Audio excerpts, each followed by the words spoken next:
All right, welcome to the Amato Report. As you know, we are in a period of uncertainty with the Iran war. There's a ceasefire that's under tension? Is there a peace deal that's going to be made? President Trump says yes. Iranian leaders say not so quick.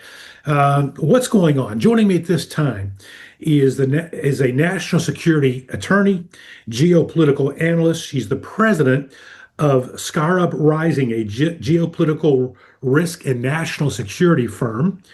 Uh, and she specializes her expertise on Iran. I'm joined by two people. First of all, Irina Sukerman. Irina, good to have you with us. Thank you so much. Glad to be here. And also joining us, as he often does, is political consultant, CEO of Crystal Clear Tutors, David Crystal. David, good to see you. Thanks for having me back, Rick. So let's start with this. Thus far, let's start with you, Irina. Thus far, would you call this a success or a failure in terms of the America's Iran strategy? Thank you so much. Just to qualify response, of course, we will not know everything until some time from now, and so on and so forth. But given the optics, given outside understanding, given that I do not have access to any classified information, it looks like a complete disaster at this point in time. And it looks like a disaster not because US lost, it hasn't. Not because Iran is a superpower, it is not.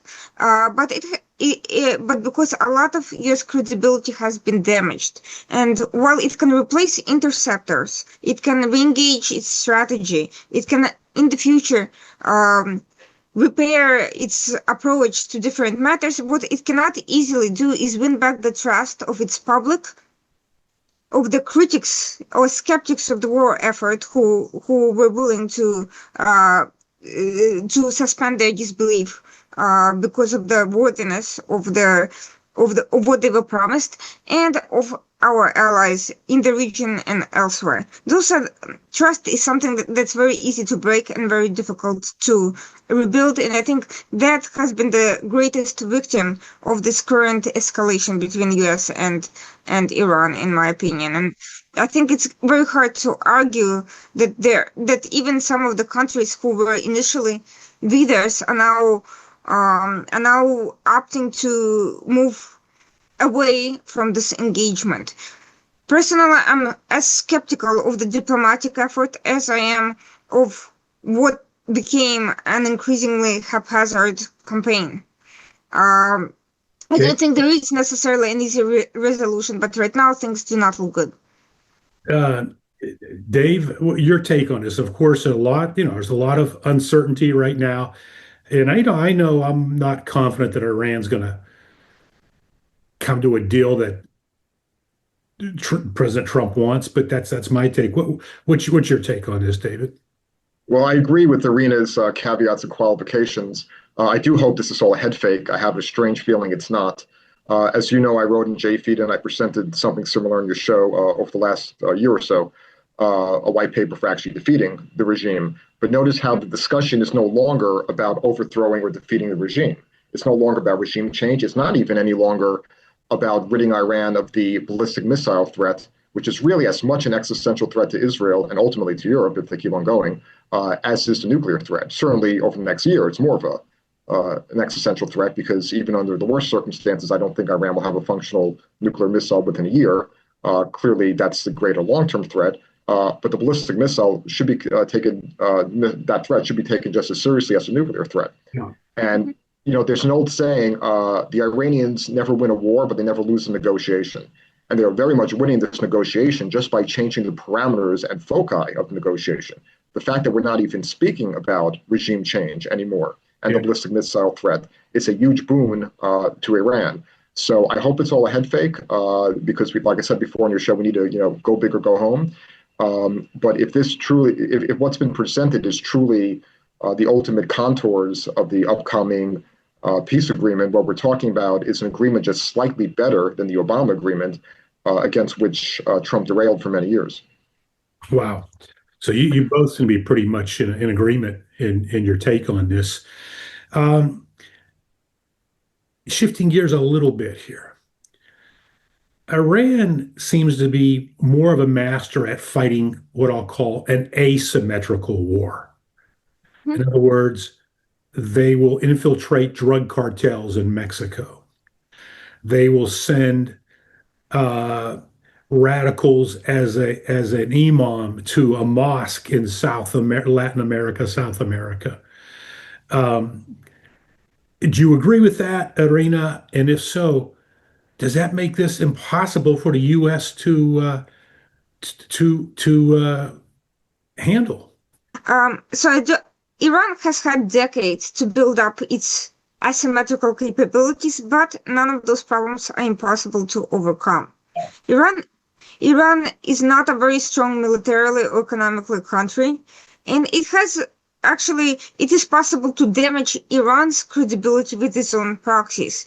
And Israel has shown during the Hezbollah op that Iran's counterintelligence capabilities are quite weak, that it's entirely possible to sow a great deal of psychological discontent, to run successful psyops, and to separate and to break up its proxies internally and externally. And it's just as possible to do so in Latin America as it is possible to do so in Lebanon. After all, the Hezbollah apparatus and other linked proxies, they are part of the very same structure that Israel was able to fool and to decimate very effectively using methods that did not require a high degree of technological sophistication, but rather cleverness and psychological understanding of their vulnerabilities. And right now, actually, there is a good opportunity to do exactly that in the Western Hemisphere when the Trump administration is trying to weaken the influence of adversarial foreign forces in Venezuela, in Cuba. All of those countries have built up intelligence infrastructures that have supported Hezbollah, that have supported Iranian outreach. Similarly, across the Middle East, there's an increasing recognition that Iran, should it continue with its proxy apparatus, would become a permanent threat, not just to Israel, but to every other country. And this war has shown that not even close allies of Iran are safe from collateral damage and from economic devastation. Qatar's economy has been damaged quite significantly by the devastation to its LNG's output. I don't think we can expect Doha to be on the front lines of our fight with Iran, but my point is Iran is a major threat. We can expect a lot of cooperation against its proxy infrastructure if we're smart about it. That, however, requires a strategy. That requires preparation. That requires close coordination with our allies.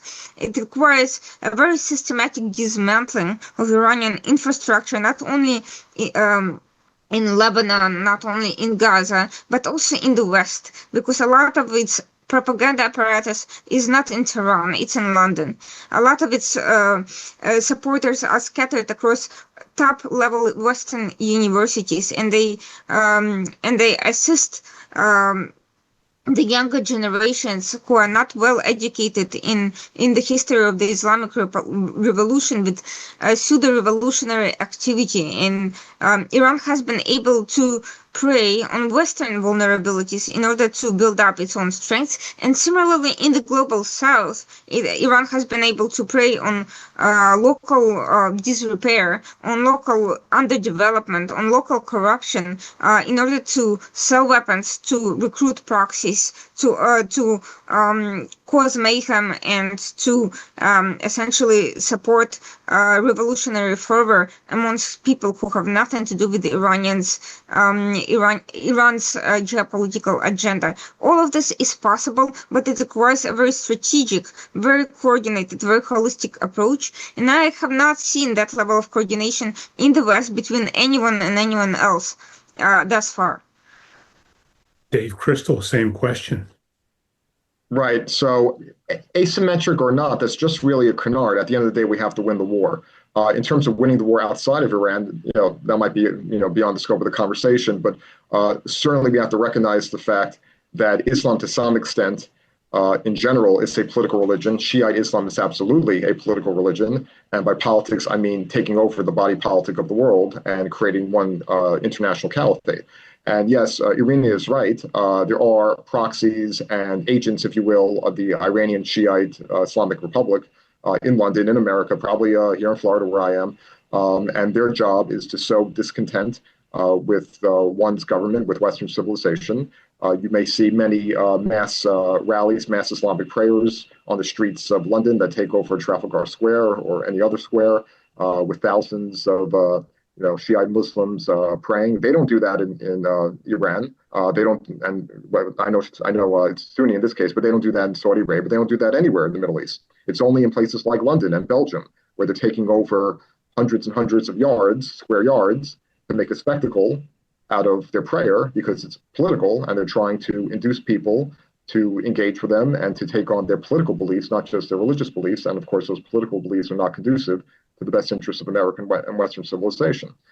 In terms of Iran, asymmetric or not, as I stated before on your show, 40% of the Iranian regime's supporters live in just 13 or 14 communities. Why the heck have we not bombed the crap out of those 14 communities? Because some innocent people might get killed. Very few innocents as a percentage live in those communities. And Western civilization needs to wake up and realize in every war, innocent people get killed. It's not a genocide if you go out of your way to avoid the deaths of innocents. But even if you go out of your way to avoid the deaths of innocents, as Israel did in Gaza, despite being falsely accused of genocide, innocent people will get killed. The question is, what is the ratio? Here we have an opportunity. We could take out 40% of regime supporters in Iran in less than a week by knocking out just 14 different communities. I can give you the list if you want, but it's hard to pronounce some of them. And in each case, very few innocent people, very few people who hate the regime are living in those specific communities. You do that, and you do everything else in conjunction with the white paper that I wrote last year, including creating training camps for the dissidents, and you will easily overthrow this regime in less than a year. As Irina said, we have a lack of strategy and we have a lack of imagination, but it could be done easily if there's a will.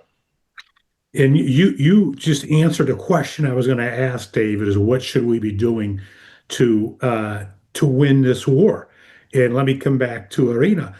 As you said, better planning, etc. But can you be more specific? What would it take for America to defeat Iran, this IRGC, in a war? Iran and RGC are not two and the same. Yeah. Iran has, first of all, RGC may have grown stronger, but it's not the only aspect of the Iranian infrastructure we should be looking for. We should be looking at the religious clergy just as much as its military and paramilitary apparatus. The ideology has not gone anywhere, and so the conflict is as much ideological as it is kinetic. And while U.S. has superior kinetic preparation, or at least capacity to be superior for sure. Okay, we have a shortage of this or that weapon, but we can resupply it with time.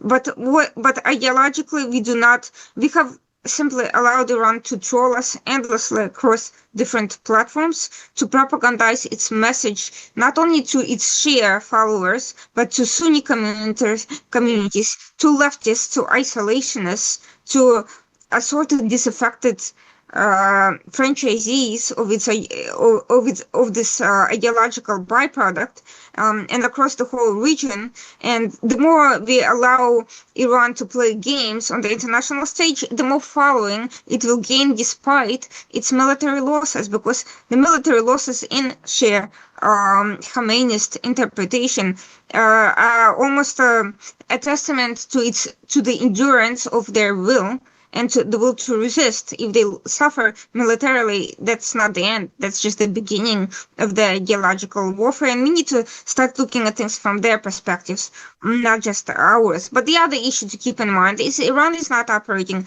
in isolation. It's part of the CRINC alliance, meaning China, Russia and North Korea, as well as assorted Islamist groups and movements like the Muslim Brotherhood, are all lending technological, logistical, intelligence, and political and ideological support, economic support. All of this means we cannot simply look at this war in isolation from the other actors and how they perceive it and what assistance they are granting Iran.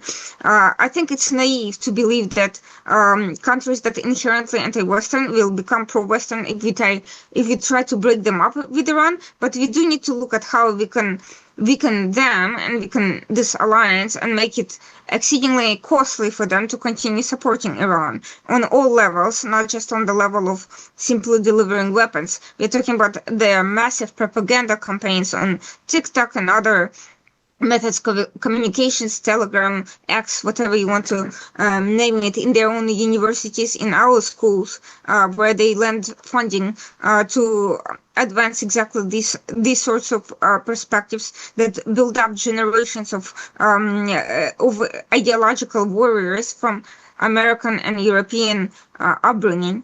All of these things need to be looked at in conjunction.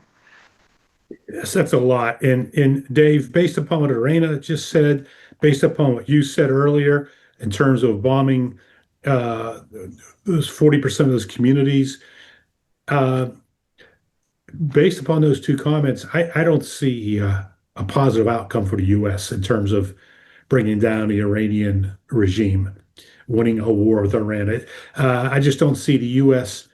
being as intricate, detailed as Irina pointed out.